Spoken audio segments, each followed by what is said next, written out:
விஜய் வந்து இதுதான் அவர்கிட்ட இருக்கிற லேக் இதுதான். இப்போ ஒரு இடத்துல ஸ்டெர்லைட்டில் வந்து அந்த 13 பேர் வீட்டுக்கு நைட்டு போயிட்டு வந்தார். அது ரொம்ப முக்கியமான மூவ். ஏன் அப்படின்னா எந்த தலைவரும் ஃபோனில் கூட பேசலை. இப்போ அந்த அஜித்குமார் மரணத்தில் எடப்பாடி பழனிசாமி 3வது நாள் கையில் என்ன எடுத்திருப்பார், சிபிஐக்கு மாற்றுன்னு போட்டிருப்பார். 2வது நாளே சிபிஐக்கு மாத்துறேன் அப்படின்னு சிஎம் ஸ்டாலின் அந்த கையில் இருக்கிறத வந்து பிடிங்கி விடுறாரு. அப்போது இந்த வேலையை பாருங்கள், எடப்பாடி கையில் நாளைக்கு என்ன எடுப்பார், ஸ்டாலின் கையில் நாளைக்கு என்ன எடுப்பார், அதை இன்னைக்கு உடைக்கிறதுக்கு என்ன வேலை பார்க்கணும் அதை நீங்கள் செய்யுங்க. ஸ்டாலின் வந்ததற்கு பிறகு நீங்கள் நிதானமாக வர்றீங்கல்ல, அது டேஞ்சர். அது வந்து உங்களுக்கு ஒர்க் அவுட் ஆகாது. இல்லை, நேரடியாக போயிட்டார்ல. இப்போ ஸ்டாலின் அவர்கள் போகல, எடப்பாடி அவர்கள் போகல, மினிஸ்டர்ஸ் மட்டும்தான் போயிருக்காங்க. அப்படி இருக்கும்போது நேரடியாக போனதே ஒரு நல்ல விஷயமா தானே பார்க்கணும். Okay, past is past. கண்டிப்பாக விமர்சனம் எல்லாம் இருக்குது. இன்னொரு 10 மாதம் இருக்குல்ல, இந்த 10 மாதம் ஒரு பெரிய மாநாடு ஒன்று அடுத்த மாதம் பிளான் பண்ணியிருக்காங்க. அதுக்கு அடுத்த மாதம் சுற்றுப்பயணம் ஒன்று பிளான் பண்ணியிருக்காங்க. விஜய் போன்ற ஒரு நபர், ஒரு பெரிய மக்கள் செல்வாக்கு, ரசிகர்கள் செல்வாக்கு இருக்கக்கூடிய ஒரு நபர் ஒரு பெரிய யாத்திரையை, ஒரு சுற்றுப்பயணத்தை மேற்கொண்டா எப்படி இருந்தாலும் அது ஒரு பெரிய நியூஸ். அது தினம் தினம் ஒரு பெரிய நியூஸாக மீடியா மொத்தமாக கவர் பண்ண போகிறாங்க. பெரிய இம்பாக்டை கிரியேட் பண்ண போகுது. அதெல்லாம் ஒரு ஒரு ஒரு வாக்கு சதவீதத்தை இன்க்ரீஸ் பண்ணுறதுக்கோ இல்லைன்னா ஒரு தேர்தலில் ஒரு பெரிய இம்பாக்டை கிரியேட் பண்ணுறதுக்கு உதவாதா? விஜய் என்கின்ற ஒரு முகத்தை மட்டும் வைத்து ஒரு கட்சி வளருவது அப்படின்றது யாருக்கான லாபத்தை கொடுக்கும்? களத்தில் பாஜக எதிர்ப்புன்னு நீங்கள் பேசுறீங்கல்ல, அந்த பாஜகவுக்கான லாபமாகத்தான் அது மாறும். இங்கே புதிதாக கட்சி ஆரம்பித்தாலும் இவங்க பிஜேபியோட பி டீம் என்று சொல்லக்கூடிய ஒன்று இருக்குது. விஜய் ஆரம்பிக்கும் போதும் இவரும் பிஜேபியோட பி டீம் தான் சொல்லப்பட்டது. ஸோ இன்னைக்கு தேதிக்கு அவர் பிஜேபி கூட இல்லை அப்படிங்கிற ஒரு இடத்துக்கு வந்திருக்காரு. இப்போதும் இது ஒருவேளை திமுகவோட வேலை தானே? திமுகவோட திட்டமே விஜய பிஜேபி பி டீமா கிளைம் பண்ணுறதா? விஜய் வந்து இன்றைக்கு பிஜேபியின் பி டீம் விமர்சிக்கப்படுவதற்கு அவர்கள் சில காரணங்களை அடுக்குகிறார்கள். என்னென்ன காரணங்களை அடுக்கிறார்களோ அதற்கு வந்து சமூக வலைதளங்களில் அந்த கூட்டம் வந்து பதில் சொல்லட்டும். அப்படி பதில் சொல்லி தான் அரசியல் உரையாடல். என்ன காரணம் சொல்ல முடியும் ஒரு பிஜேபி பி டீம் சொல்றதுக்கு? ஸோ வெறுமனே சினிமா மேடைகள் பேசுவது போல ரொம்ப குறைவாக பஞ்சா பேசிட்டு போயிட்டு இந்த மாதிரி ஒரு டீப் பொலிட்டிக்கலான விஷயங்களை பேசுறது இல்லை. ஸோ அப்படி இருக்கும் பொழுது அவருடைய தொண்டர்களும் பொலிட்டிஷியன் ஆகிறதுக்கு வாய்ப்பில்லை அப்படின்னு வாய்ப்பில்லை. 2வது, இதையெல்லாம் வந்து மாசா திரட்டுவதற்கு நீங்கள் ஒரு முகம் போதாது. நீங்கள் உண்மையிலேயே தமிழ்நாட்டு அரசியலுக்கு ஒரு நல்ல கான்ட்ரிபியூஷனை கொடுக்கணும்னு நினைக்கிறீங்க அப்படின்னா லோக்கலில் நல்ல லீடர்ஸை உருவாக்குங்க.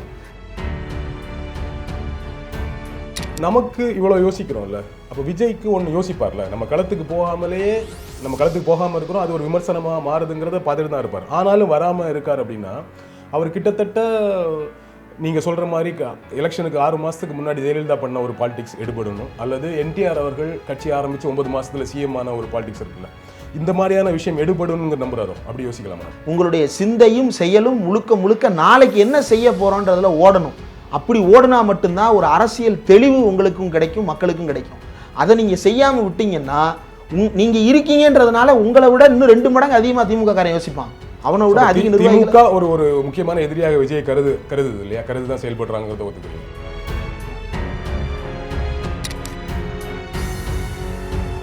வணக்கம் இந்திரா. வணக்கம். எப்படி இருக்கீங்க? நல்லா இருக்கேன். சேனலுக்கு முதல்ல வாழ்த்துக்கள். தேங்க்யூ. ரொம்ப நாளாக அந்த அரசியல் வேலைகளில் வந்து இல்லாமல் இருந்தீங்க, சினிமா ஃபோக்கஸில் இருந்தது. மீண்டும் வருகைக்கு வாழ்த்துக்கள். Thank you so much. விஜய் வந்து கட்சி ஆரம்பிக்கிறார்னு ஒரு அனௌன்ஸ்மெண்ட் வந்ததும் முதல்ல ஒரு டிபேட் சேனலில் உட்காந்து ஒரு டிஸ்கஷனில் உட்கார்ந்தோம். அப்போது 2 பேரும் நமக்கான கருத்துக்களை சொன்னோம்.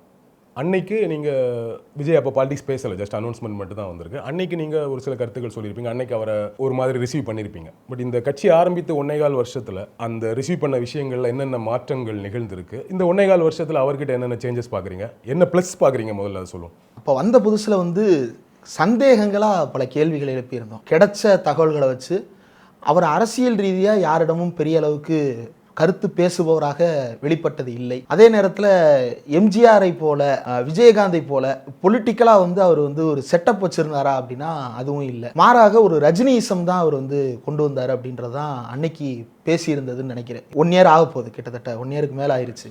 இப்போ அதில் வந்து இன்னைக்கு என்ன மாறி இருக்கு அப்படின்னா அந்த சந்தேகங்கள் எல்லாம் வந்து உறுதிப்பட்டிருக்கு. அவர் கொள்கை ரீதியாக வந்து என்ன செய்ய போறாரு. இப்போ வரைக்கும் விஜய் வந்து ஐடியாலஜிக்கலாக வேற எதையும் ப்ரெசென்ட் பண்ண முடியல. மாறாக திமுக ஏற்கனவே சொல்லி கொண்டிருந்ததை இவருடைய மொழிநடையில் பேசிக்கிறாரே தவிர புதிதாக எதையும் டெலிவர் பண்ணலை அப்படின்றது ஒன்று. 2வது, அவர் தன்னை எங்கே பொசிஷன் பண்ணிக்கிறாரு அப்படின்னா பாஜக எதிர்ப்பு அப்படின்னு பொசிஷன் பண்ணிக்கிறாரு.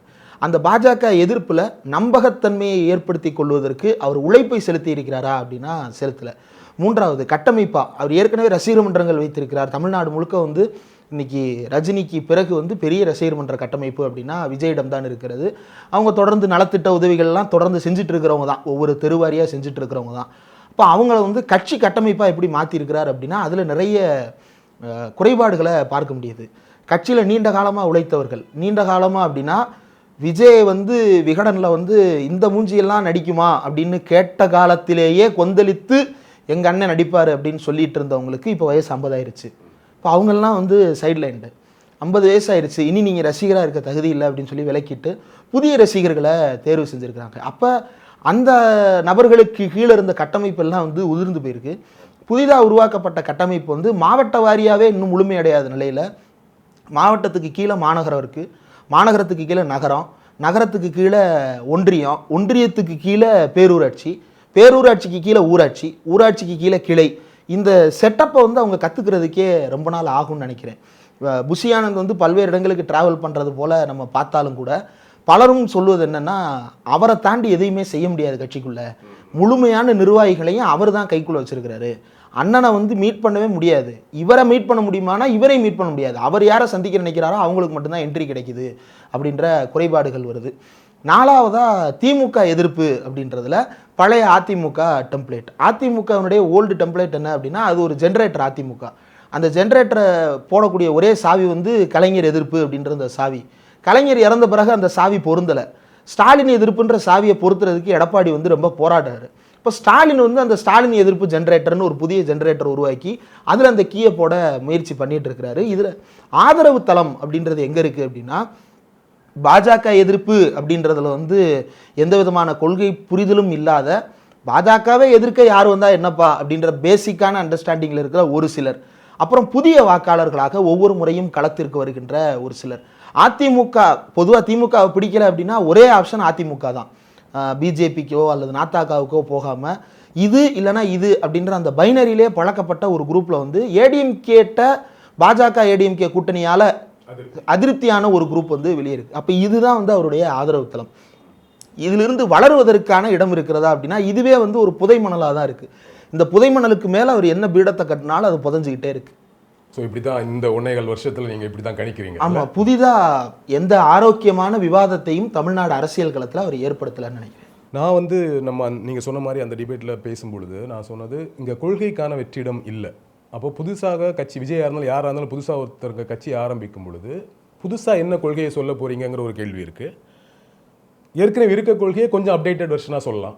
திட்டங்களும் அதுதான், எல்லா ஏரியாவிலும் நம்ம திட்டங்களை நிறைவேற்றிருக்கிறோம், அதில் குறைகள் இருக்குது, கூடுதல் குறைவு இருக்குது, அதில் அப்டேட் பண்ணலாமே தாண்டி புதிதாக ரொம்ப புதுசாக ஒரு 50 திட்டத்தை சொல்லிட முடியாது, புதுசாக கொள்கை ஒன்று கூட சொல்லிட முடியாத ஒரு சூழல் இருக்கும் பொழுது நான் எப்போவுமே எதிர்பார்க்கிறது புதிதாக வரக்கூடிய அரசியல் தலைவர்கள்கிட்ட, கட்சி தொடங்குறவங்க கிட்ட செயல்பாடை தான் பார்ப்பேன். ஏன்னா கொள்கை ஒன்று புது ஆல்ரெடி இங்கே கொள்கை எல்லாம் சிறப்பாக இருக்குது, அதே கொள்கையை சொல்லிக்கிட்டா கூட அதே கொள்கை ஒன்று சொல்லியிருக்காரு, செயல்பாடு எப்படி இருக்கணும் அப்படிங்கிறது தான் முக்கியமான விஷயமா நான் பார்ப்பேன். அவருடைய செயல்பாடு தொடர்ந்து மக்களுக்காக நிற்கிறாரா, களத்தில் நிற்கிறாரா, எத்தனை காலம் தொடர்ந்து நிற்கிறாரு, அதை பொறுத்து தான் அவருடைய வெற்றி அமையும் அப்படிங்கிறது என்னுடைய கருத்தாக இருந்தது. ஸோ இந்த 1.25 வருஷத்தில் அவருடைய செயல்பாடு, கள செயல்பாடு, இஷ்யூ பேஸ்டாக அவர் பேசின விஷயங்கள் இருக்குல்ல, அதெல்லாம் எப்படி பார்க்குறீங்க? பரந்தூர் விஷயத்தை பற்றி ஒரு முறை பரந்தூருக்கு நேரில் போயிருந்தார், அதுக்கப்புறம் 2-3 அறிக்கைகளில் அதை பற்றி பேசியிருந்தார். மற்றபடி போராட்டமாக அவர் என்ன முன்னெடுத்தார்? இப்போ இதுக்குமே வந்து நீங்கள் வந்து புதுசாலாம் எதுவும் செய்ய தேவையில்லை. நீங்கள் சொன்னது போல் கொள்கைக்கு எப்படி வந்து டிஎம்கேன்றது ஒரு டெம்ப்ளேட்டோ, எம்ஜிஆரே வந்தாலும் அந்த டிஎம்கேன்ற டெம்ப்ளேட்டில் கொஞ்சம் உல்ட்டா பண்ணி தான் அவர் வந்து வேலை பார்க்கணும். யார் வந்தாலும் இந்த டெம்ப்ளேட்டில் தான் வேலை பார்க்கணும். இடையில அண்ணாமலையே கூட நான் திராவிடம் ப்ளஸ்ன்னு அந்த டெம்ப்ளேட்டில் ஒர்க் பண்ணுவதற்கான சில வார்த்தைகள் எல்லாம் பயன்படுத்தினார்.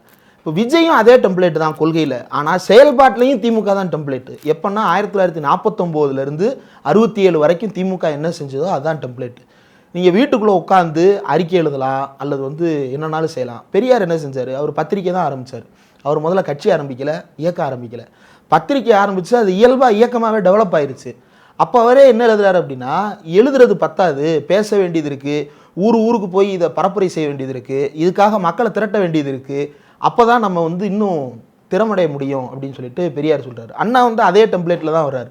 1949 ஆரம்பிச்சிங்க அப்படின்னா இருமுனை போராட்டம், மும்முனை போராட்டம். இந்த மும்முனை போராட்டம் அப்படின்றது வந்து இன்றைக்கும் அதே மும்முனை போராட்டத்தை நீங்கள் ரெப்ளிகேட்டே பண்ணலாம். மும்முனை போராட்டம்ன்றது என்ன?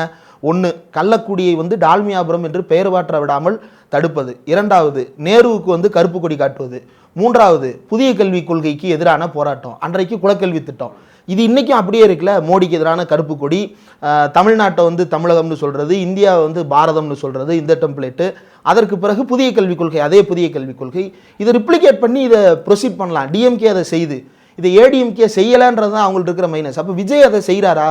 எதிர்க்கட்சியாக ஒரு கட்சி எவ்வளவு தூரம் போராடுகிறதோ அப்போது தான் மக்கள் மத்தியில் வலிமை பெற முடியும். ஏடிஎம்கே வந்து ஒரு விதிவிலக்கு. நீங்கள் வந்து மக்கள் மத்தியில் ஏடிஎம்கேவுக்கு கிடைத்திருக்கக்கூடிய இந்த விதிவிலக்கு வந்து உலக அரசியல் வரலாற்றிலேயே ரொம்ப அதிசயமானது. அவங்க வந்து 4.5 வருஷம் அவங்க எதுவுமே செய்ய தேவையில்லை. 4.5 வருஷம் அம்மையார் ஜெயலலிதாவின் பெயரில் அறிக்கை வரும். அவங்க ப்ரெஸ் மீட் கூட வைக்க மாட்டாங்க. 4.5 வருஷம் முடிவில் எலெக்ஷன் அறிவிக்க போகிறதற்கு 3-4 மாதங்களுக்கு முன்னாடி ரோட்டுக்கு வருவாங்க. ஃப்ரெஷ்ஷாக வந்து ஒழுக்க ஆரம்பிப்பாங்க. படன்னு வேலை நடக்கும், முடிச்சிருவாங்க. ஆனால் அவங்க என்ன செஞ்சுருந்தாங்கன்னா கட்டமைப்பை பலப்படுத்தி வச்சுருந்தாங்க. அதனால் இதை செஞ்சாங்க. இந்த வேலை பார்க்காமலே ஓட்டு வாங்குறது இருக்குல்ல, இது வந்து எப்போ வரைக்கும் சாத்தியமாக இருந்தது அப்படின்னா ஜெயலலிதா இருந்த வரைக்கும் சாத்தியமாக இருந்தது. எம்ஜிஆர், ஜெயலலிதா, அதுக்கப்புறம் வந்து எடப்பாடியால் அதை செய்ய முடியுமா அப்படின்னா இப்போ தான் அவர் வரப்போகிறார். ஆட்சியிலேருந்து வெளியே வந்துட்டு இதுதான் ஆரம்பிக்கிறாரு. அடுத்த எலெக்ஷனில் தான் அவருக்கு வந்து டூஆர்டை. ஆனால் விஜய் இப்போ தான் புதிதாக கட்சி ஆரம்பித்திருக்கிறார்.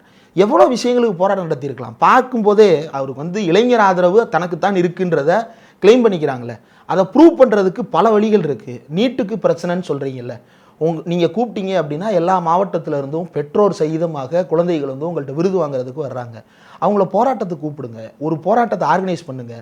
ஒரு ஜல்லிக்கட்டு போராட்டம் மாதிரி கூட வேண்டாம், ஏதோ ஒரு இடத்துல அடையாள போராட்டத்திற்காகவாவது வள்ளூர் கோட்டத்திலேயாவது ஒரு கூட்டத்தை திரட்டி இளைஞர்களை திரட்டி ஒரு போராட்டத்தை முன்னெடுத்தீங்கன்னா அது ஒரு செய்தியாக இருக்கும், ஒரு நம்பகத்தன்மை வரும். ஜெகன்மோகன் ரெட்டி கட்சி ஆரம்பித்தார். அவர் மேலே கருத்தியல் ரீதியாக எனக்கு எந்த விதமான மதிப்பீடும் கிடையாது. ஏன்னா அவர் அப்படியாக செயல்படலை. மாறாக அவர் வந்து கிரவுண்டில் ஒர்க் பண்ணார். ராஜசேகர் ரெட்டி மறைந்தார். மறைந்த உடனே இவர் என்ன செய்கிறார் அப்படின்னா ஆந்திரா முழுக்க ராஜசேகர் ரெட்டி எப்படி நடைபயணம் போனாரோ அதே போல் வந்து ஜெகன்மோகன் ரெட்டி வந்து ஆந்திரா முழுக்க நடைபயணம். அந்த நடைபயணம் தான் அவருக்கு வந்து மக்கள் மத்தியில் ஆதரவை திரட்டி அவர் வந்து ஆட்சிக்கு கொண்டு வந்து சேர்த்தது. இப்போ ராகுல் காந்தி எடுத்துங்க. ராகுல் காந்திக்கு வந்து முதல்ல பப்புலுன்னு சொல்லிட்டு அவரை கேலி பேசிக்கணும், பப்புன்னு பேர் கேலி பேசிகிட்டு இருந்தாங்க. அவர் பாரத் ஜோடோ யாத்திரைன்னு நடத்தினார். இவரெல்லாம் போய் சேரமாட்டாருங்க, பாதிலே கலட்டி விட்டுருவாருங்கன்னு ஆரம்பித்தா இங்கே கீழேருந்து மேலே நடந்தார், அப்புறம் கிழக்குலேருந்து மேற்கு நடந்தார், எல்லா பக்கமும் கவர் பண்ணி முடிச்சிட்டாரு. இன்றைக்கி ராகுல் வந்து இன்னவிட்டபிள் லீடர். விஜய் அப்படி என்ன ஏதாவது செஞ்சால் தான் அந்த இன்னவிட்டபிலிட்டியில் வந்து நிற்க முடியும். அதை செய்கிறதுக்கு அவருக்கு என்ன தடையாக இருக்குது அப்படின்னா அவருடைய சினிமா பிம்பம் தான் அவருக்கு தடையாக இருக்குது.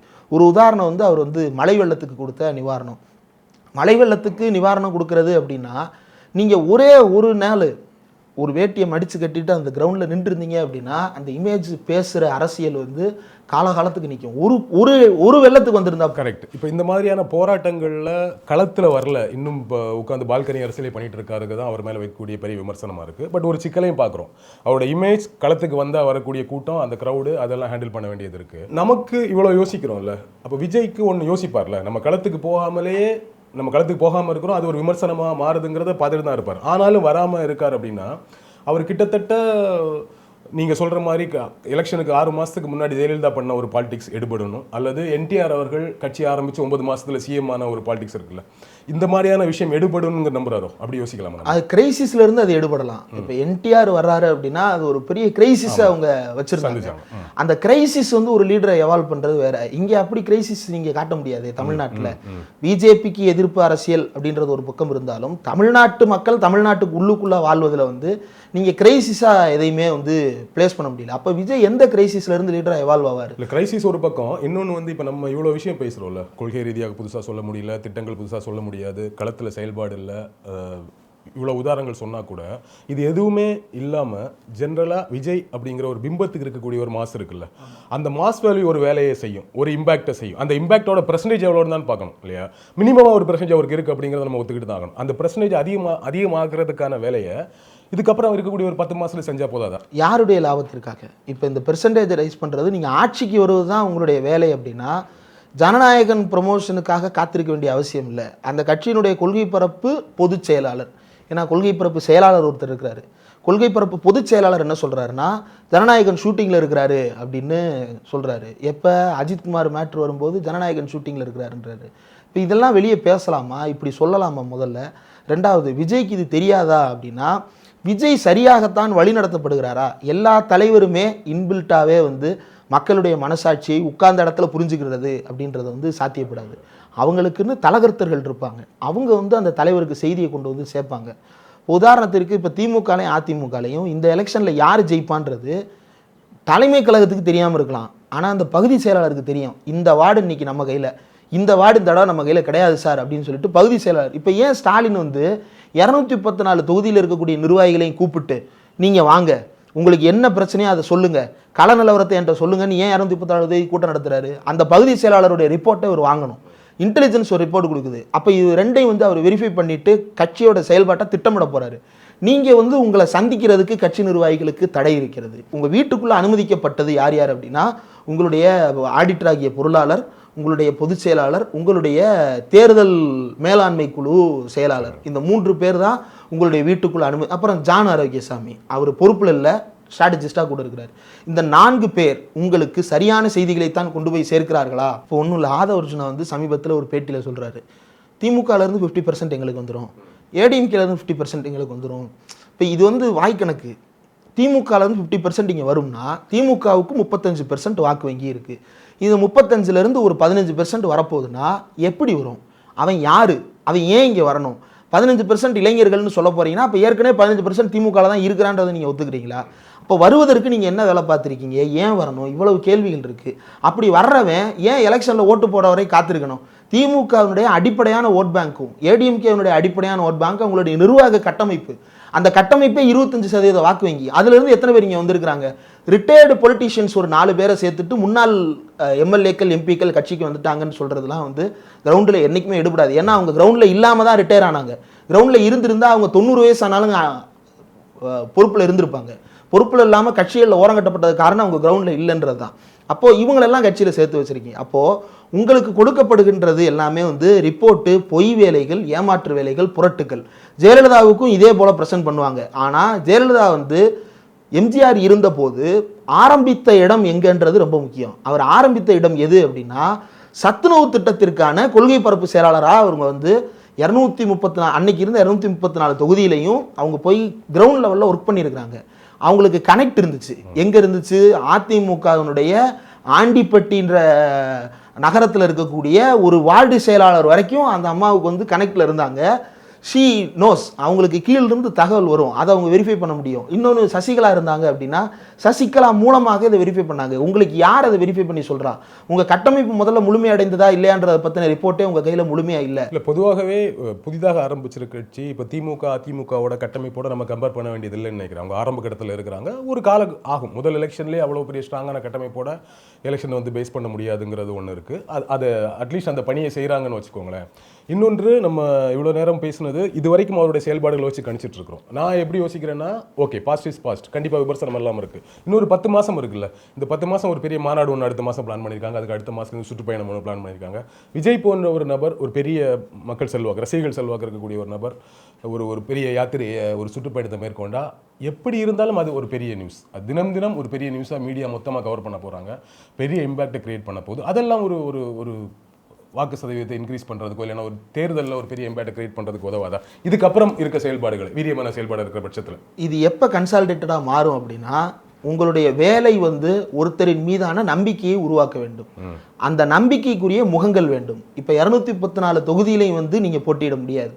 ஜெயலலிதா 4 தொகுதியில் வேட்புமனு தாக்கல் பண்ணி கடைசியில் கேஸ் ஆகி எல்லாத்தையும் தூக்கி அடிச்சிட்டாங்க. 2 தொகுதியில் தான் போட்டியிட முடியும், 1 தான் ஜெயிக்க முடியும், இன்னொன்று ராஜினாமா பண்ண ஜெயிச்சாலும். அப்போ உங்களுக்கு இருக்கக்கூடியது 2 தொகுதின்னு வச்சுப்போமே, மீதி 232 தொகுதி இருக்குது. கேண்டிடேட் யார்?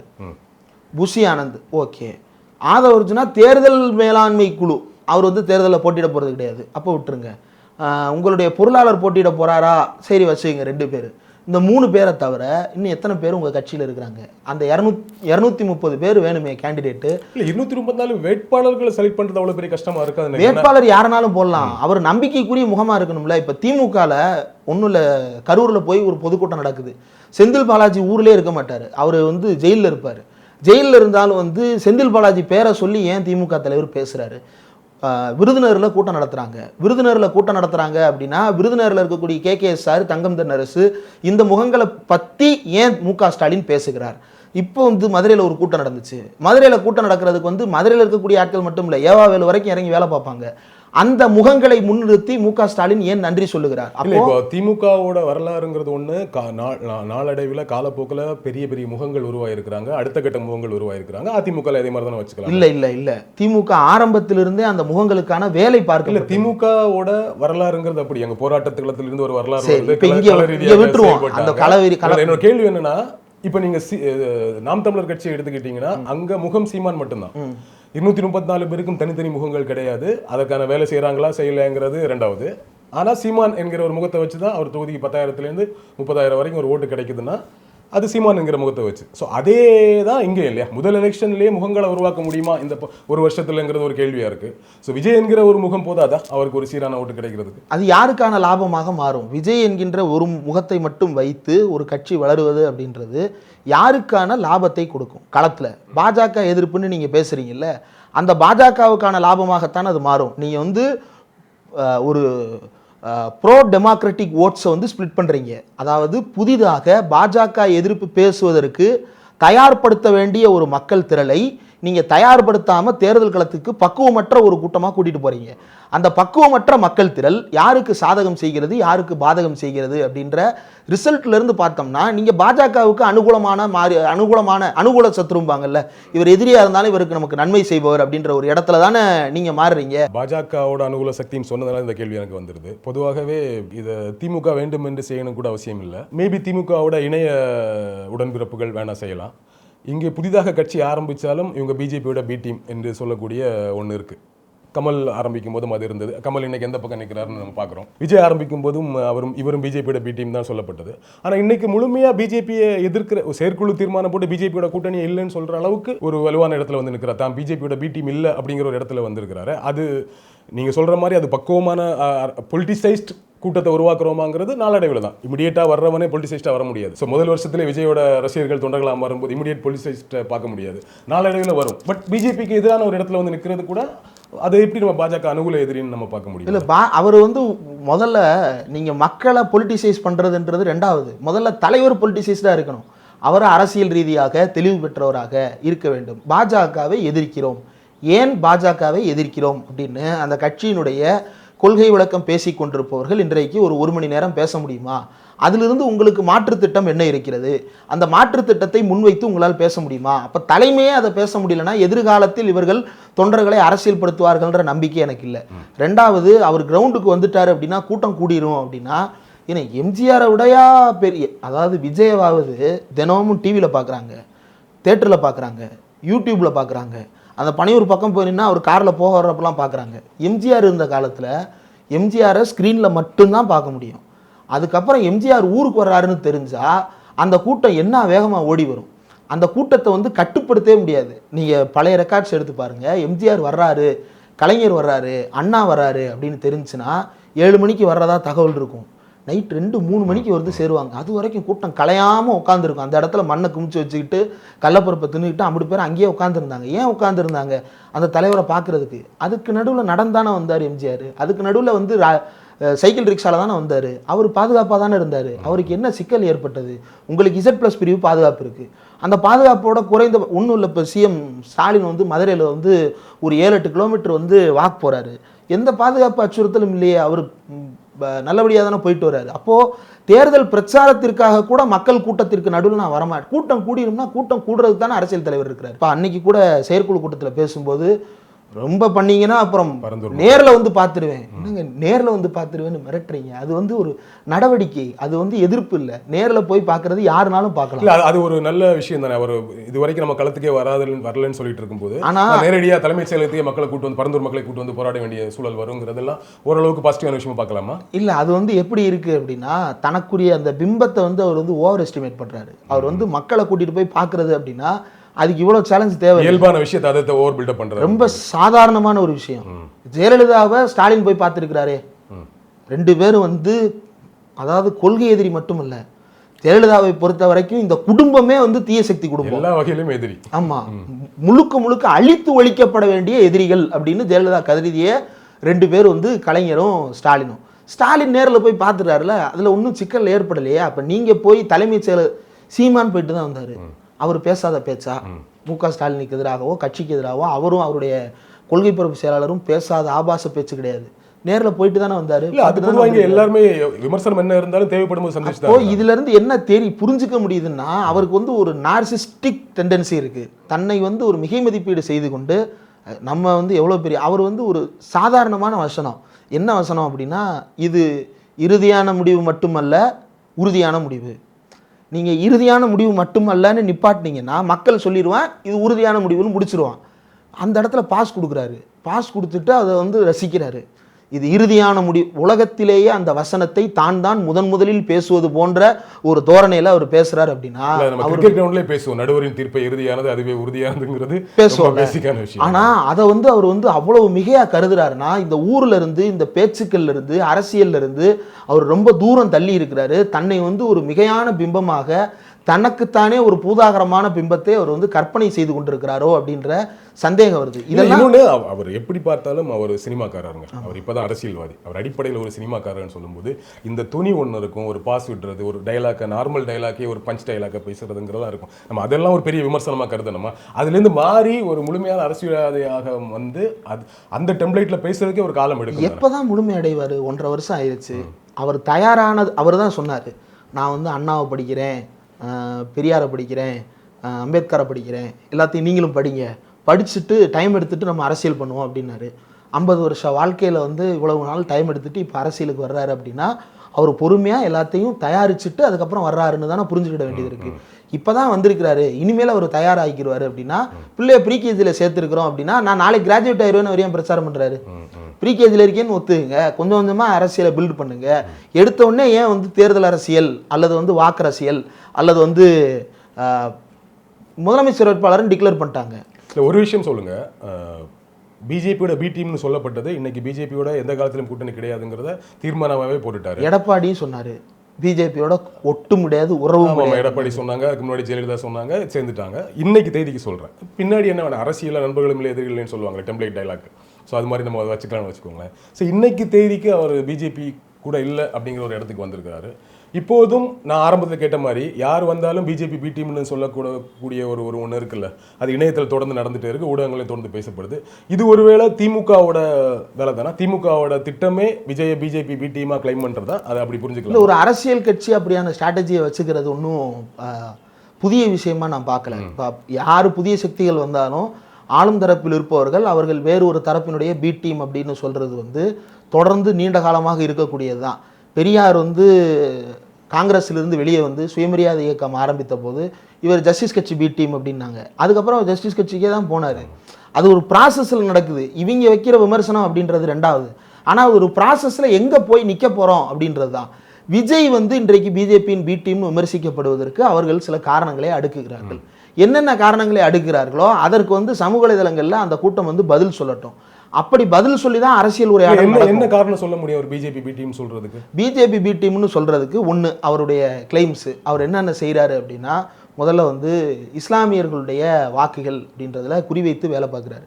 அந்த ரம்ஜான் தொழுகையில் கலந்துக்கிட்டதாக இருக்கட்டும் அல்லது வக்ஃப் வாரிய சட்டத்திற்கு வந்து வழக்கு தொடுத்ததாக இருக்கட்டும், இந்த ரெண்டையும் வைத்து கொண்டு நான் தான் சிறுபான்மையினரின் பாதுகாவலர் அப்படின்னு அவர் கிளைம் பண்ணுறாரு. அப்படின்னா கீழே வந்து என்ன செஞ்சார், அந்த சிறுபான்மையினர் நலனுக்காக என்ன செய்தார், எதுவுமே செய்யாம வாயிலேயே வித்த காட்டுறாரு அப்படின்றது விமர்சனம். இப்போ இமிடியேட்டா அவர் இந்த இப்படி ஒரு கட்சியை தொடங்கியவர் இப்போ நேரடியாக சிறுபான்மை சமூகத்தை என்ன செஞ்சிட முடியும்னு எதிர்பார்க்குறீங்க? அவர் இப்போதைக்கு அந்த ஸ்டாண்டுக்கு வர்றதானே?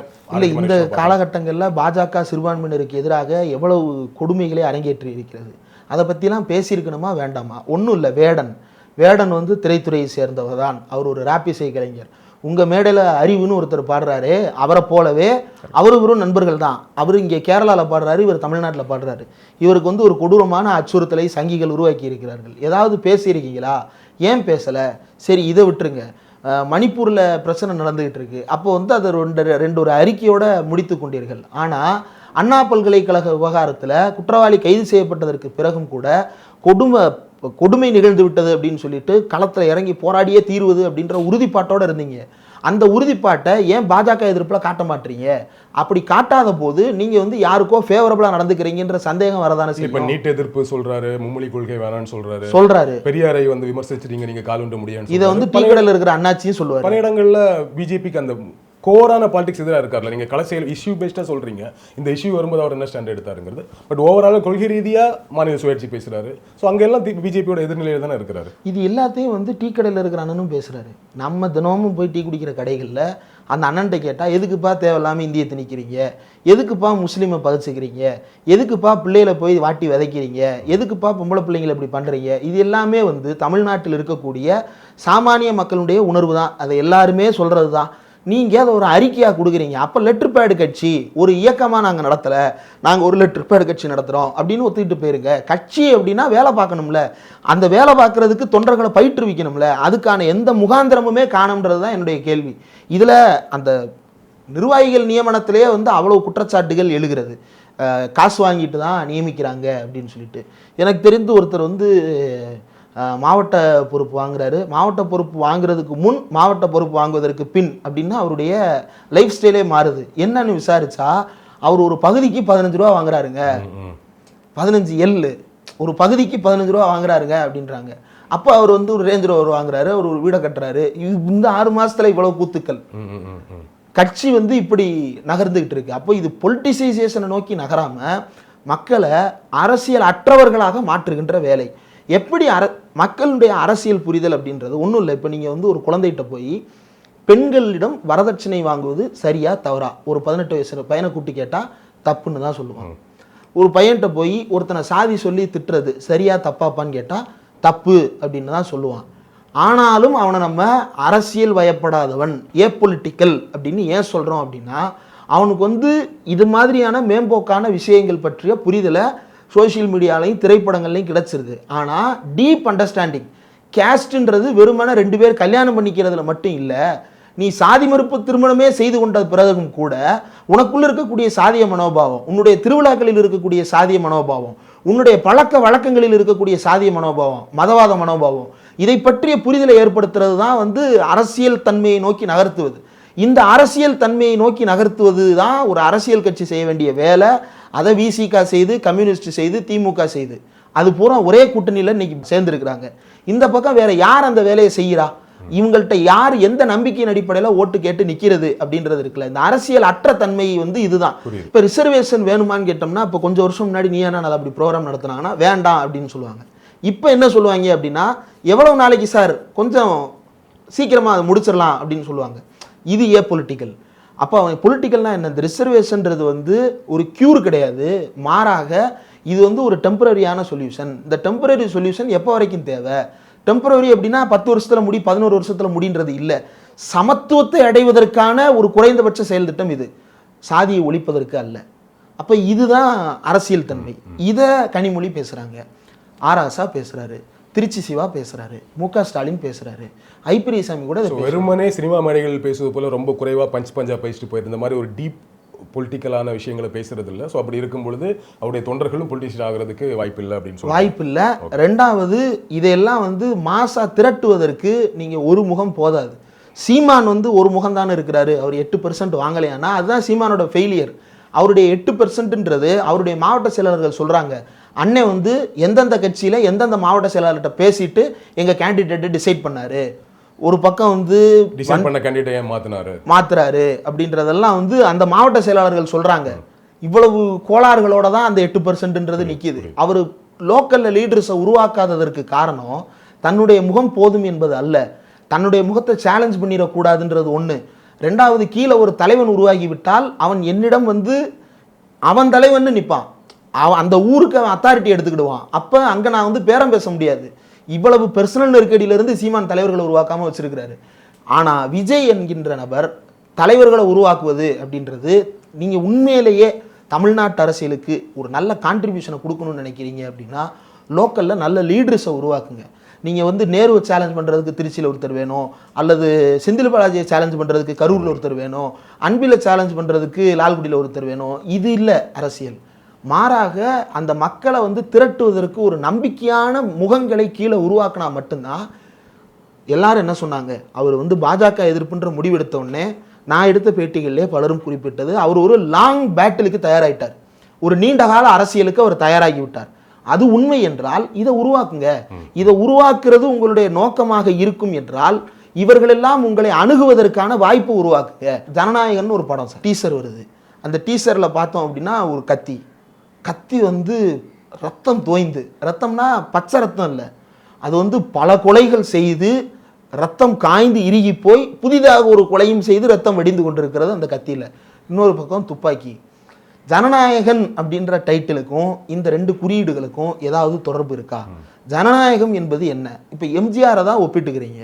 எம்ஜிஆர் வந்து படத்தில் வந்து இந்த வயலன்ஸை வந்து கொண்டு வந்ததே கிடையாது. எம்ஜிஆர் அடிப்பார், கொலை செய்ய மாட்டார், பேசி திருத்திடுவார், எல்லாரும் ஒன்றா சேர்ந்து நல்ல பேர். அதை கம்பேர் பண்ணுவோம். அன்னைக்கு இருந்த சூழல் வேற, சினிமாவில் ஒரு மாரல் வேல்யூ பேசினாங்க, அன்னைக்கு ரசிகர்கள் அதை ரிசீவ் பண்ணாங்க. இன்னைக்கு ரொம்ப மாரல் வேல்யூ பேசினாலும் ரசிகர்கள் கிரிஞ்சுன்றாங்க. ஒன்று. இன்னொன்று படம் நம்ம ட்ரெயிலர் தானே வந்திருக்கு, அது ஒரு அனௌன்ஸ்மெண்ட் டீசர் மாதிரி தான் ஒன்று வந்திருக்குன்னு வச்சுக்கோங்களேன். படம் முழுமையாக வந்தது கூட நம்ம அதை பற்றி பேசலாம்னு நினைக்கிறேன். இல்லை, இதுக்கு முன்னாடி பண்ணதுக்கு தொடர்ச்சியாக பண்ணக்கூடிய படங்களுமே வயலன்ஸ் இருக்கக்கூடிய ஆக்ஷன் படங்கள். ஒரு ஆக்ஷன் ஹீரோ தானே அவர், ஆக்ஷன் ஹீரோ. சினிமாவை முடிச்சுட்டு அவர் அரசியலுக்கு வராரு. ஓகே, நம்ம ஜனநாயகன் டைட்டில் அந்த ஆர்குமெண்ட்டை நான் ஒத்துக்கிறேன். நீங்க இது ரெண்டா சொல்றீங்க. அவர் ஒண்ணுன்றாரு, எனக்கு சமூக பொறுப்பு இருக்குன்றாரு. சமூக பொறுப்பு இருக்கிற ஒருத்தர் குறைந்தபட்சம் இவ்வளவு காலம் பண்ண கொடுமையான ஒண்ணு. அந்த சிவாஜி படத்துல வந்த வசனம் இப்போ வரைக்கும் அது வந்து மாசான ஸ்டேட்டஸுங்க ஊருக்குள்ள. எது ஒரு பொம்பளை கையெடுத்து கும்பிடுற ஐயா பேரரசோட அற்புதமான மூலையில் தோன்றி அதிக அற்புதமான சிந்தனைன்னு வச்சுக்கலாம். இதெல்லாம் வந்து ஒன்று ரிவர்ஸ் பண்ணணும். ஒரு நல்ல தலைவனுக்கு அழகு கடந்த காலத்தில் செய்த தவறுகளை ஒத்துக்கொள்வது. அது தமிழ்நாட்டில் எந்த அளவுக்கு மக்கள் மத்தியில் எடுபட்டு இருக்குன்னா, மீத்தேன் திட்டம் திமுக தான் வந்து முதல்ல தோண்டி வந்து அங்கே ஆய்வு செய்வதற்கு அனுமதி கொடுத்தது. அவர் வந்து கடந்த கால தவறு இனி நடக்காது, நான் மன்னிப்பு கேட்கிறேன், முடிஞ்சு. இனி அவர் பெரிய உதாரணம் இப்போ 12 மணி நேரம் வேலை நேரமா அதிகரிக்கும் பொழுது எதிர்ப்பு வந்தால் இமிடியேட்டாக அதை வித்ரா பண்ண அஜித்குமார் மரணம், அஜித்குமாருடைய கொலை, அதுக்கு வந்து அது கொலை, கோர்ட் வந்து கத்துது இது ஸ்டேட் ஆர்கனைஸ்டு கிரைம்னு கத்துது. அது அந்த அளவுக்கு போக வேண்டியதில்லை, ஆனால் கோர்ட்டு கத்துது. ஆனால் அவர் பொறுப்பெடுத்துக்கிறாருல்ல. அப்போ நீங்கள் வந்து உங்கள் கட்சிக்குள்ளே இருக்கக்கூடிய கோளாறுகளுக்கு பொறுப்பெடுத்துங்க. நீங்கள் வந்தால் கூட்டம் கூடிருன்னு சொல்கிறாங்கன்னா கூட்டம் கூடணும், இல்லை அதை நார்மலைஸ் பண்ணணும். ஆமாம், கூட்டம் கூடுறதுக்கு தான் வந்து நீங்கள் அரசியலுக்கு வந்திருக்கீங்க.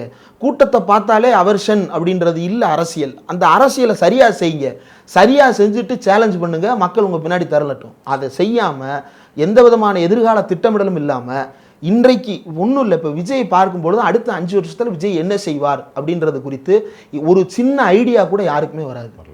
அவர் நாளைக்கு சிஎம் வேட்பாளருங்க, நாளை கழிச்சு யாருக்குமே தெரியும். அவர் மமிதா பேஜுட்டா அடுத்து படம் நடிக்கிறத பற்றி கூட பேசியிருக்கிறாரு. இது எங்கே போய் நிற்கும்? எனிவேஸ் கூட்டணி கிட்டத்தட்ட அதிமுக கூட்டணி உறுதியாயிடுச்சு. அதில் பாமக வருதா தேமுதிக வர்றா அந்த டிஸ்கஷன் இருக்குது. இங்கே திமுக கூட்டணி உறுதியாயிடுது. விஜய் அவர்களும் தனித்து தான் நிற்க போகிறார். அவர் தான் முதலமைச்சர் வேட்பாளர். அவருடைய தலைமையில் தான் கூட்டணி அமைய போகிறது பொழுது விஜய் தனியாக 3வது அணியாக நிற்பது, ஒன்று தனித்து அல்லது கூட 1-2 கட்சிகள் வேணால் சேரலாம், தனியாக நிற்பது திமுகவுக்கு எந்த பாதகத்தை ஏற்படுத்தாது என்பது கனிமொழியில் ஆரம்பித்து திமுகவோட லீடர்ஸ் எல்லாருமே சொல்கிறாங்க. நீங்கள் சொல்லுங்கள் சார், ஜேர்னலிஸ்டா, யாருக்கு பாதிப்பை ஏற்படுத்தும்? திமுகவுக்கு பாதிப்பை ஏற்படுத்தாதுன்னு சொல்ல முடியுமா, இல்லை ஒரு மினிமம் ஒரு இம்பாக்ட் இருக்குன்னு நினைக்கிறேன்? திமுகவுக்கு புதிய வாக்குகள் அப்படின்னு வரும்பொழுது அந்த இடத்துல வந்து ஒரு சேலஞ்ச் இருக்கலாம். ஏன்னா 2 பேருமே, திமுகவும் வந்து இளைஞர்களை ஃபோக்கஸ் பண்ணி தான் ஒர்க் பண்ணுறாங்க, விஜயும் வந்து இளைஞர்களை ஃபோக்கஸ் பண்ணி தான் ஒர்க் பண்ணுறாரு. திமுக இளைஞர்களை ஃபோக்கஸ் பண்ணி கட்சி ரீதியாகவும் வேலை பார்க்குது, ஆட்சி ரீதியாகவும் வேலை பார்க்குறாங்க. கட்சி ரீதியாக இளைஞரணியில் வந்து இந்த 1 வருஷத்தில் மட்டும் கிட்டத்தட்ட 3 லட்சம் பேருக்கு புதிய நிர்வாகிகளாக பொறுப்பு கொடுத்துருக்குறாங்க. சமூக வலைதள, அதாவது ஒரு கட்சியில் வந்து மாவட்டத்துக்கும் அல்லது பகுதிக்கும் துணை அமைப்பாளரும் ஒருத்தர் இருப்பார். அவர் தான் இருக்கிறதுலே கடைசி பொறுப்பு. சமூக வலைதள துணை அமைப்பாளர் அப்படின்னு மாவட்டத்துக்கு ஒருத்தர் போகிறாங்க. அந்த அளவுக்கு அவங்க வேலை பார்க்குறாங்க. இப்போ இவருமே வந்து வீட்டுக்கு ஒருத்தராவது இளைஞர் நம்ம கட்சியில் சேரணும் அப்படின்னு ஒர்க் பண்ணுறாரு. இதில் வந்து 2 பேருக்குமான ஃபைட் இருக்கலாம்.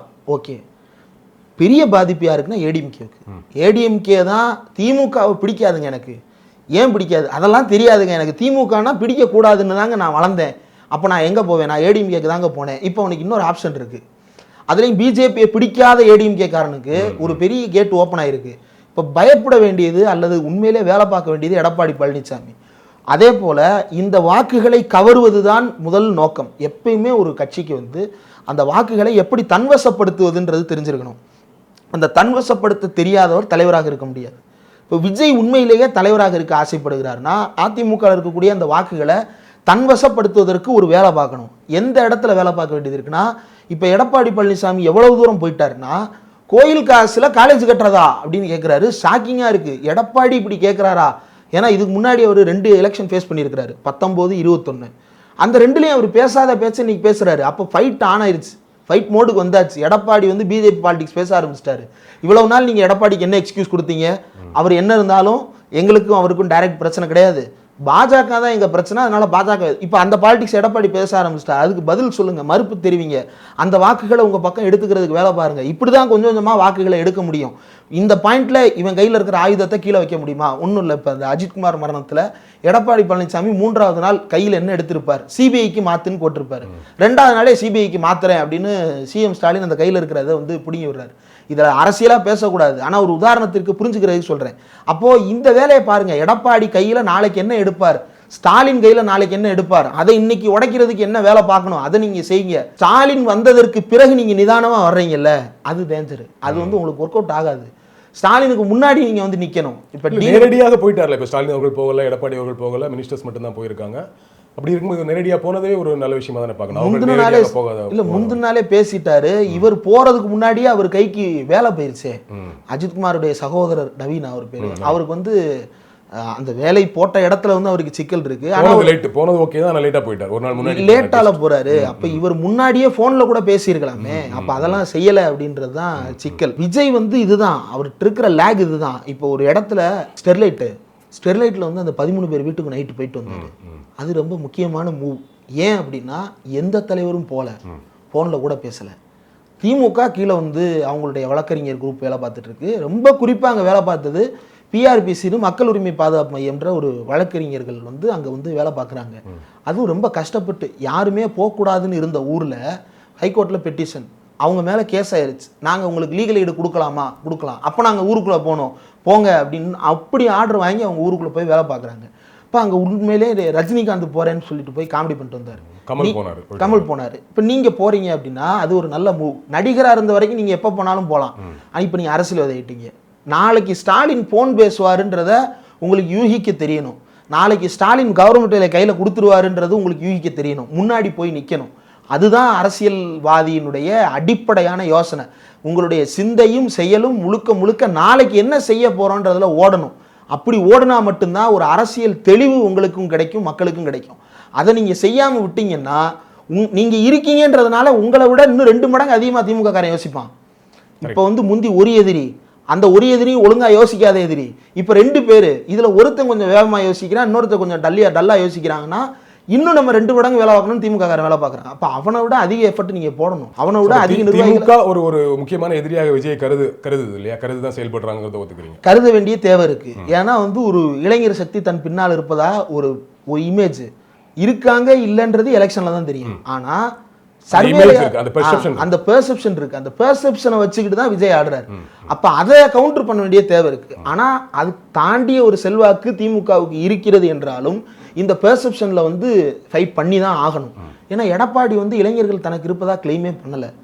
அப்படி இளைஞர்களை சேர்க்கணும்னு சொன்ன போது விஜயபாஸ்கர் எந்திரிச்சு, ஏங்க நான் என்ன வச்சுக்கிட்டாங்க சேர்க்க மாட்டேன்றேன், யாருமே இல்லைங்க அப்படின்ன உடனே இப்படிலாம் பேசக்கூடாது, யோ நான் சொல்லிட்டேன் மற்ற யாரும் சொல்ல மாட்டாங்கய்யா அப்படின்னு கோவப்படுறாங்க. அந்த கட்சி கிளைமுக்கே வரல. அப்போ இளைஞர்கள் வாக்கில் இந்த 2 பேருக்கு தான் ஃபைட்டு. அதில் திமுகவுக்கு முந்தி நீங்கள் யோசிச்சா மட்டும்தான் கிரவுண்டில் நிற்க முடியுமே தவிர திமுகவை விட திமுக செய்கிறது எல்லாம் திருப்பி செய்கிறது இல்லை. திமுக என்ன செய்யுன்றத முன்னாடி யோசிச்சு செய்யணும். அதுதான் வந்து திமுகவை இழுத்துவதற்கான யுத்தி. அது காமராஜர் காலத்தில் திமுக அதை தான் செஞ்சது. காமராஜர் இது எதையுமே செய்ய மாட்டாரு, நம்ம இதெல்லாம் செய்யணும், இதுதான் நம்ம ஸ்ட்ராட்டஜின்னு திமுக ஒர்க் பண்ணுச்சுல, அந்த பேட்டர்ல தான் நீங்க ஒர்க் பண்ணணும். திமுகவிடம் இருக்கக்கூடிய விமர்சனங்கள்னு இன்னைக்கு திமுக காரண்ட கேட்டாலே 10 பேர் 10 கருத்து சொல்லுவாங்க. அதெல்லாம் எடுத்து வேலை பாருங்க. ஏன் வேலை பார்க்க மாட்டீங்க? அந்த வேலை பார்க்கறதுக்கு நீங்க வரணும்னு அவசியம் இல்லை. இப்போ நீங்க சொன்னது போல இப்பதான் கட்சி ஆரம்பிச்சிருக்கிறாரு, அவரே எல்லா இடத்துக்கும் போகணும்னு அவசியமா தேவையில்லை. அதுக்கு தான் லோக்கல்ல ஒரு ஆளை விட்டுருங்க, ஒன்றும் புஷியானந்த விடுங்க. இப்போ திமுகல எல்லா பிரச்சனைக்குமா ஸ்டாலின் கருத்து சொல்றாரு. ஒரு பிரச்சனைக்கு ஆராசா, ஒரு பிரச்சனைக்கு கனிமொழி, ஒரு பிரச்சனைக்கு நேரு, ஒரு பிரச்சனைக்கு ஐபிஎஸ், ஒரு பிரச்சனைக்கு பரந்தாமன், ஒரு பிரச்சனைக்கு சேகர் பாபு, ஒவ்வொன்றுக்கும் ஆள் இருக்கிறாங்க. இன்னைக்கு இவரா, நாளைக்கு அவரா, நாளைக்கு இன்னொருத்தர், இப்படி ப்ரெஸ்ஸை டீல் பண்ணிட்டு போயிட்டே இருப்பாங்க. உங்க இதில் அப்படி யார் இருக்கிறா? ஒரே ஒருத்தர் ப்ரெஸ் மீட்டுக்கு வந்தார், அவர் வந்து அந்த உளர்றாரு. இன்னொருத்தர் சிடிஆர் நிர்மல்குமார், அவர் என்ன சொல்றாருன்னு அவருக்கே புரியல. புஷி ஆனந்துக்கு வந்து தயவு செய்து அவரை ப்ரெஸ்ட்டை விட்டுறாதீங்க. ஒரு ப்ரெஸ் மீட் அவர் வந்து கேள்வி பதிலோடு எதிர்கொண்டார் அப்படின்னா உங்கள் கட்சி பொதுச் செயலாளர் இமேஜ் டேமேஜ். அதனால தயவு செய்து நல்ல கருத்தாளமிக்க தலைவர்களை, அப்படி கருத்தாளமிக்க கொஞ்சம் பேர் வந்தாங்க. உதாரணத்துக்கு ஐயநாதன்லாம் உள்ள போனாங்க. எனக்கு தெரிஞ்சு ஐயநாதனுடைய கான்ட்ரிபியூஷன் வந்து அவருக்கு வந்து ரொம்ப முக்கியமான ஒரு கான்ட்ரிபியூஷனாக இருந்திருக்கும். ஏன்னா அவர் மீது எனக்கு 1000 விமர்சனம் இருக்கலாம், அவருக்கு என் மேலே 1000 விமர்சனம் இருக்கலாம். ஆனால் தமிழ்நாடு அரசியல் வரலாறு தெரிந்த நபர், அரசியல் வரலாறு தெரிந்த நபர் ஒன்று, இன்னொன்று திமுகவுக்கு எதிரான விஷயங்கள் எடுத்து வைக்கிறதுக்கு ரொம்ப ஸ்ட்ராங்கான அதையும் வந்து ரொம்ப லாவகமாக. ஆமாம் ஆமாம். நேரடியாக வந்து அவனை இவனேன்னு திட்ட மாட்டார், ஆமாம். போட்டும் உடைக்க மாட்டார். ஆனால் அப்படி வாழைப்பழத்தில் ஊசி ஏற்றின மாதிரி அற்புதமாக பேசக்கூடிய நபர். அவரை விரட்டி விட்டீங்க. சரி, டிபேட்டில் பேச வர்றதுக்கு அப்படின்னா இப்பயே யார் வர்றாங்க ஆப்போசிட்டில், முதல்ல நீங்கள் ஆள் அனுப்புங்க. ஆள் வர்றாங்க வரலன்றது ரெண்டாவது. யார் வந்தாலும் எதிர்கொள்வதற்கு ஒரு பேட்சை ரெடி பண்ணணும்ல, பயிற்சி கொடுங்க. இப்போ திமுகவில் வந்து நிர்வாகிகளுக்கு இல்லாத பயிற்சியில் வருஷம் ஆக்சுவலி எனக்கு தெரிந்த தகவல் படி அதற்கான தயாரிப்புகள் நடந்துட்டு இருக்கு. நிறைய பேர் தேர்வு செஞ்சுட்டு இருக்காங்க, ட்ரெயின் பண்ணிட்டு இருக்காங்க. ஏன்னா புதிய கட்சி, இளைஞர்கள்லாம் வரணும், சீனியர்ஸ் இல்லை, எக்ஸ்பர்டைஸ்ட் இல்லை, பொலிட்டிசைஸ்ட் பர்சனுமே கம்மியாக தான் இருப்பாங்க. ஆர்வம் இருக்கிறவங்களுக்கும் அவங்களுக்கு ஐடியா இருக்கிறவங்கள நம்ம தேர்வு செஞ்சு அந்த ட்ரைனிங்லாம் நடந்துட்டு இருக்கதா தான் தகவல். கொடுத்தாங்கன்னா சந்தோஷம். ஆனால் கொடுக்குறவங்க எப்படி பெர்ஃபார்ம் பண்ணுறாங்கன்றது வந்து அது ட்ரைனிங்கை பொறுத்து இருக்கு. ட்ரைனிங்கை பொறுத்து இருக்கு. இன்னொன்று அவங்களுக்கு ஒரு ஃப்ரீ ஹேண்ட் இருக்கணும். ஆரம்பத்திலே கட்டுப்படுத்தினீங்கன்னா அவங்க பேசவே முடியாது. அப்போ அப்படியான நெருக்கடிக்கும் நீங்களே கோழியை தயாரித்து நீங்களே கழுத்து திரி போட்டு கொண்டு வரவும் கூடாது. இப்போ நல்ல தயாரிப்புகளை உருவாக்குங்க, நல்ல ப்ரெசன்டேஷன்ஸை ரெடி பண்ணுங்க, மக்கள் மத்தியில் போங்க. இன்னொன்று பொதுக்கூட்டம் நடத்துறீங்கன்னா பொதுக்கூட்டத்துக்கு தீம் வேணும். தீம்மேட்டிக்காக பொதுக்கூட்டம் நடத்துங்க. சும்மா நீங்கள் யாருனாலும் கூட்டிகிட்டு வர போகிற கூட்டம் தான். யாருமே இன்றைக்கி வந்து நானாக வாண்டடாக போய் கூட்டம் பார்க்குறேன் அப்படிலாம் வரப்போகிறது இல்லை. நீங்கள் மாநாடே நடத்தினாலும் வாண்டடாக 10% 20% வரானா 80% நீங்கள் வண்டி வச்சு தான் கூப்பிட்டு வரணும். இல்லைனா அவன் யூடியூப்லையும் டிவிலையும் பார்த்துப்பான். அவன் எதுக்கு இவ்வளோ தூரம் தேடி வரணும்? கன்னியாகுமரியில் இருக்கிறவன் கள்ளக்குறிச்சிக்கு எதுக்கு வண்டி ஏறி வரணும்? தேவையில்லை. அப்போ கூட்டிகிட்டு தான் வரப்போகிறீங்கன்னா ஒரு தீமை ப்ரெசென்ட் பண்ணுங்கள், ஒரு முழக்கத்தை முன்வைங்க. இப்போ வரைக்கும் முழக்கமே இல்லை. இன்னும் பழைய பேட்டர்னில் இளைய காமராஜரே, இளைய கக்கனே வேண்டாமே, அதை ரசிக்கலை, இளைஞர்களே ரசிக்கலை, திமுகவே அதெல்லாம் பேசுறது இல்லை. யாரோ ஒரு சிலர் வந்து மன்னரே அப்படின்னு அடிக்கிறாங்களே தவிர பெரும்பாலும் வந்து அவங்க மாறிட்டாங்க. அப்போ உங்களுடைய 2K லாங்குவேஜுக்கு நீங்கள் வாங்க.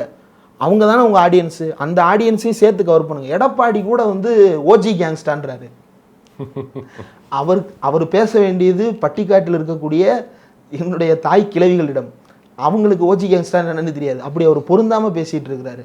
நீங்கள் பேச வேண்டியது யங்ஸ்டர்ஸ்ட. நீங்கள் அவங்கள்ட்ட போய் இளைய காமராஜரே நிற்கிறீங்க, தப்பான மேட்ச்சில் நிற்கிறீங்க, கரெக்ட் பண்ணுங்க அப்படின்றது தான் நம்ம கோரிக்கை. நீண்ட உரையாடல். நம்ம வெறுமனே குறை சொல்வது, விமர்சனம் பண்ணுறதுங்க மட்டும் இல்லாமல் கரெக்டாக என்னென்ன விஷயங்கள் இருக்குது அப்படிங்கிறத சுட்டி காட்டிருக்கீங்க, என்னென்ன செய்யணும் அப்படிங்கிறதையும் சுட்டி காட்டிருக்கீங்க. ரொம்ப நன்றி. நன்றி, தேங்க்யூ.